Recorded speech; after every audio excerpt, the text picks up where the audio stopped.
So when we were looking at the data, one of the things that was surprising was the degree of similarity between the different organization sizes. And that we saw that in terms of injury trends. So for example, accident type, regardless of the size of the organization, the top 3 accident types were all the same. They were always overexertion, acts of violence, and slips, trips, and falls.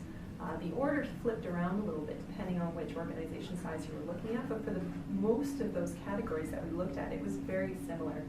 That being said, there were some very interesting and unique differences when we got into different organization sizes, particularly when we started to look at other areas. So for example, with large organizations, they were the only organization in which we saw exposure to an infectious agent as a source of injury.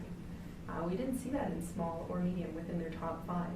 The other thing that was really interesting too was actually when we looked at occupations injuries. So not surprisingly, regardless of the size of the organization, eukaryotes were the most often injured occupation. But when you started to look at the other categories within that top 5, what we found is that only the large organizations are actually the ones that record injuries within their top 5 to RNs or RPNs. And similarly, small organizations actually had no claims within their top 5 registered among LPNs or RNs and RPNs. So there were some interesting differences despite the fact that overall, the big picture story is that there are a lot of similarities.